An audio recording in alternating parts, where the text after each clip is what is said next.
Usiku mwema Uganda, good evening Uganda.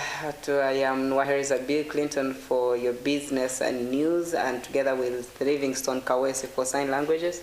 And Masiga Shegusembatia, thank you for staying tuned to Channel 44. Hope you enjoyed Pastor Jessica and the lunch hour as she was teaching on the evil of impressionism.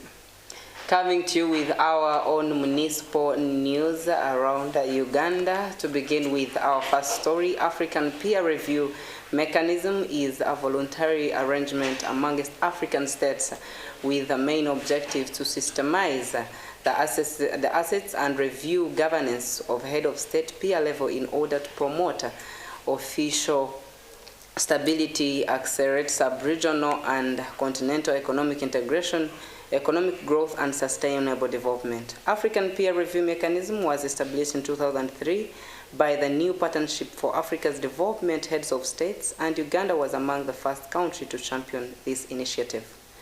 Addressing the Namibian APRM delegation during a benchmarking visit to Uganda, the State Minister for Finance in charge of planning, Amos Lugolobi, revealed why Uganda became a member of this agency. Basically, to improve on the areas of good governance, he says, to address food shortages, improve on the country's trade and growth development of infrastructures, amongst others. Meanwhile, Lugolobi challenged African countries to work hard and improve these key major issues, including agriculture, infrastructure, as well as improving on the African free trade areas, stressing that there is still a poor connection among the member states. On this same note, the Ambassador Wilfred Emwa, the chairperson of Namibia Government Council, the head of Namibian delegation, explained the purpose of their visit to Uganda and noted they are using Uganda as a benchmark following the successes in the agenda of the APRA since its inception. Dennis Kato compiled the story. He's always honored to share her experiences with our counterparts regarding our journey with the APRA. You'll recall that Uganda is one of the pioneer countries that acceded to the APRA at its inception in March 2003. I don't remember how many years those are. Well, they're 20. Yeah, about 20 years actually. Yeah. And that's a long time. It's a long experience. And that was following the landmark 6th summit of heads of state and government of the African Union, which was held in Abuja, Nigeria. Following this, Uganda, through His Excellency President Yoweri Kaguta Museveni, signed a memorandum of understanding in February 2005 with the APR panel of eminent persons. And that paved the way for a technical assessment and a country review, the first country review. Henceforth, Uganda has been steadfast in all APRM activities. We have actually been there. As a country, our APRM setup has His Excellency the President at the helm, and he actually attends the forum of his fellow heads of states and government. We thought that there was no way you would separate the APRM activities from planning. Remember the 4 pillars of APRA. And when you do a country review, you come up with a plan of action. So really the challenge has always been, how do you implement that plan of action? The implementation of anything in Uganda comes through our medium-term framework, which is the National Development Plan. And the plan is linked to the annual budgeting system on 3 areas of those bottlenecks, of the 13 bottlenecks hindering the development of Africa. We are being reviewed on the underdevelopment of agriculture, You know, we claim in Africa that we are an agricultural continent, but the agriculture we are doing is so underdeveloped, with very poor yields, low levels of productivity, awkward technologies, etc. And so the review is to examine why is it like that? You know, why do we have shortages of food in Africa if we are an agricultural continent with plenty of rain? The second one is on the underdevelopment of infrastructure. You see, these days we talk about the Africa Continental Free Trade Area, but we are not able to trade amongst ourselves. Why? Because there's lack of connectivity of infrastructure in Africa. And you realize that to fly to some of these countries, you have to go through the Middle East to come back to Africa, you know, for lack of connectivity. So the issue of the underdevelopment of infrastructure within our countries and across borders, connecting nations, is a serious bottleneck. So they are examining that one, why it is happening like that. And then the non-responsive civil service. The civil service is there, big numbers. Actually, we pay wages and allowances every year, pension build-ups, but civil service is not as efficient and effective as it is expected to be. So in conclusion, the biggest good practice about Uganda's APRM is goodwill from the top. We're enjoying a lot of goodwill from the top because the top supports the APRM process in Uganda. It is therefore not by coincidence that we have come here. I'm trying to answer the question, why did we come to Uganda, not to many countries? Uganda was basically a pioneer in the formation of Namibia's APRM. We conducted this. Sylvia has helped us a lot among many countries. But what is more important about Uganda for us, to answer the why question, is one, you have succeeded in producing 2 base review reports. 2, you have succeeded in submitting your annual plans, annual progress report to the forum. In other words, from our assessment, from where we sit as Namibia, Uganda is a functional member of the APRM, and therefore we wanted to learn how did you succeed?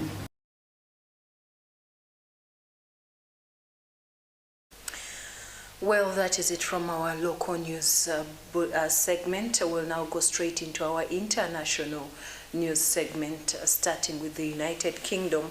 The government's food star has blamed Britain's weird supermarket culture for shortages of certain vegetables.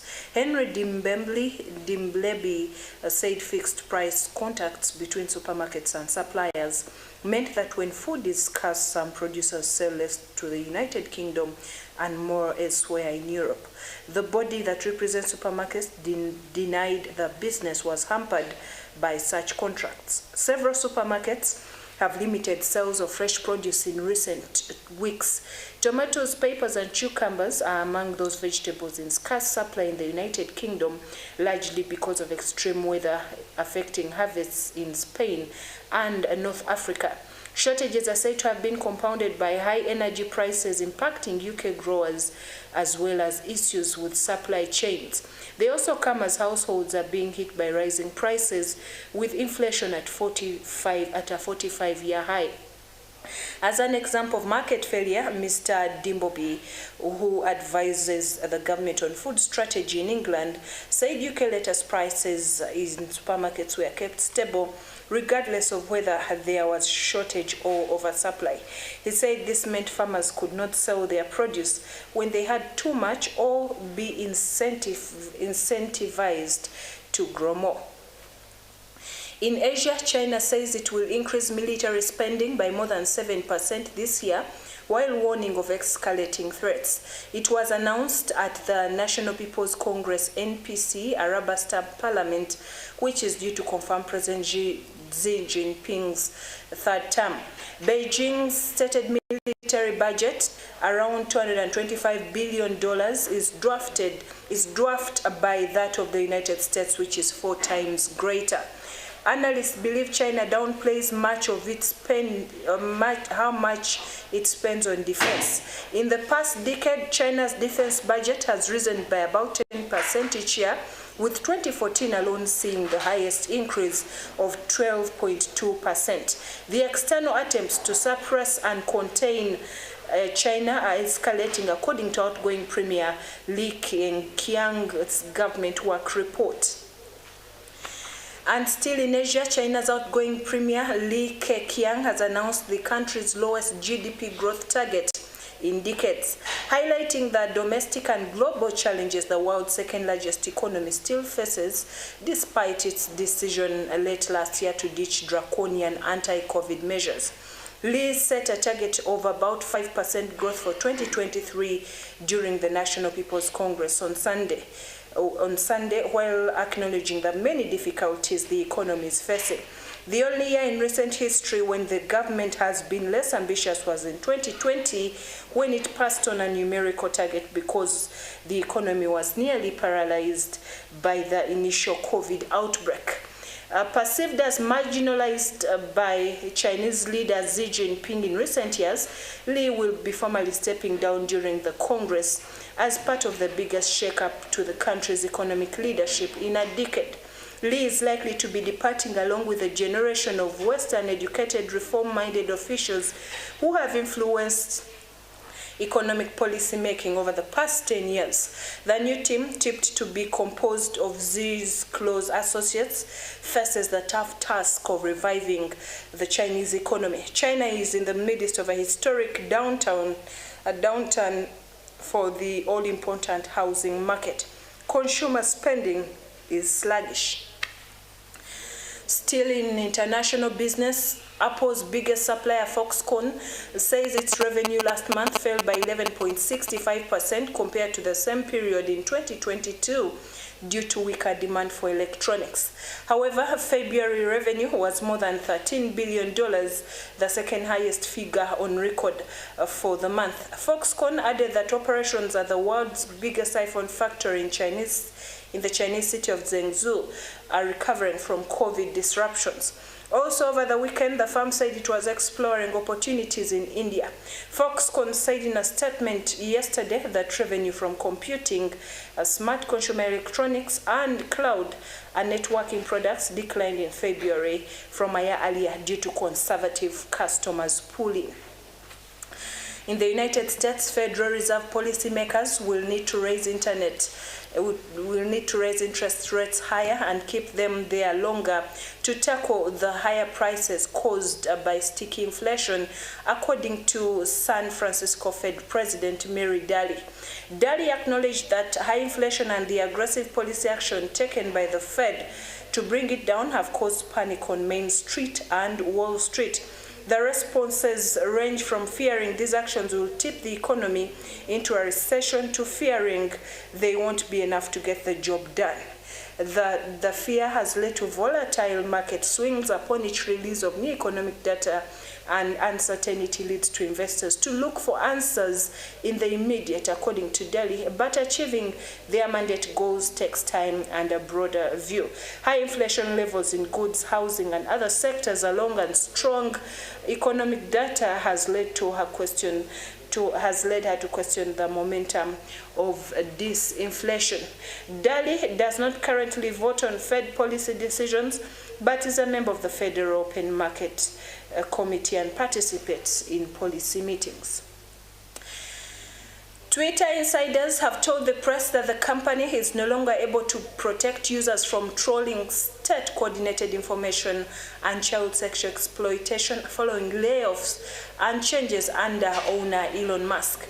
Exclusive academic data plus the testimony from Twitter users backs up the allegations suggesting Haiti is thriving under Mr. Musk's leadership, with trolls emboldened harassment intensifying and a spike in accounts following misogynistic and abusive profiles. The former head of content design says every one of her team, which created safety measures such as nudge buttons, has been sacked. She later resigned. The internet research by Twitter suggests those safety measures reduced trolling by 60%. An engineer working for Twitter said nobody's taking care of the type of work now, likening the platform to a building that seems fine from the outside, but inside is on fire. And still in the United States, Tesla is recalling 3,470 2022-2023 Model Y cars due to bolts in the second row seat back frames not being secured properly. An estimated 4% of cars are affected. A recall report submitted in late February revealed the loose bolts could cause the seat belts not to work properly in a crash, which may increase the risk of an injury for occupants seated in unaffected second row seating positions. On Model Y vehicles, the second row driver and passenger side seat back frames are secured with 4 bolts per seat back.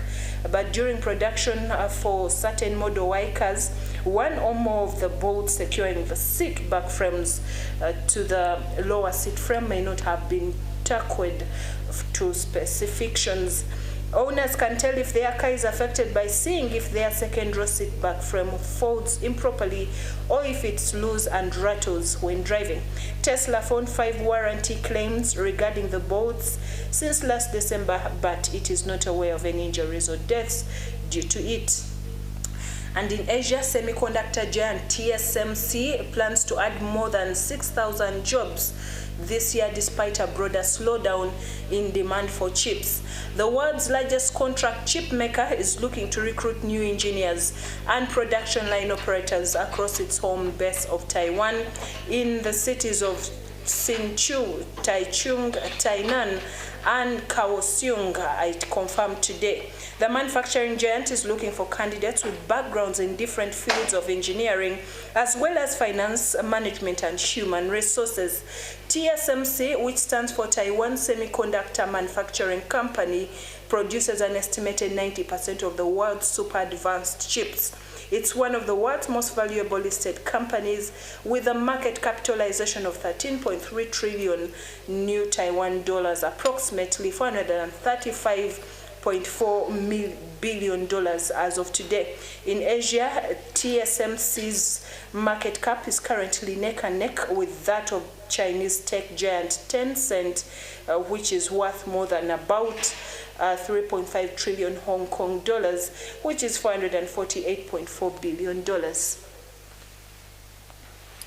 Well, that is it from our international news, business news desk, Bill. And from the native news around about the health of the Ugandan tycoon and entrepreneur Gordon Babala Kasibante, also commonly known as Wavamuno.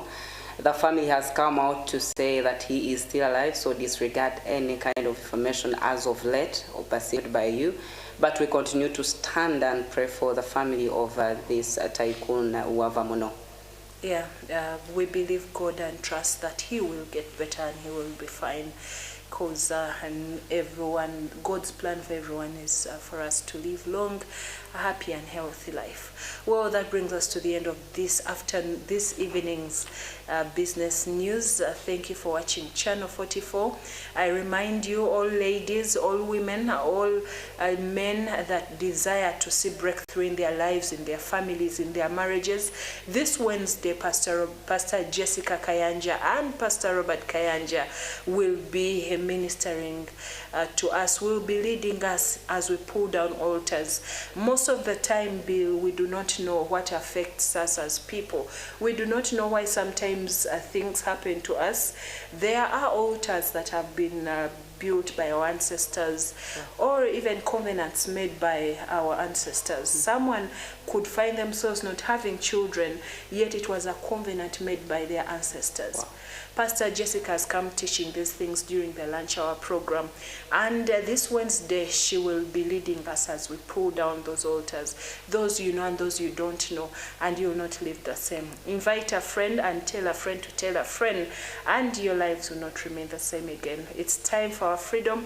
It's time for our liberty as the Church of Jesus Christ. And this evening, she will be ministering here at the Miracle Center Cathedral during dream interpretation.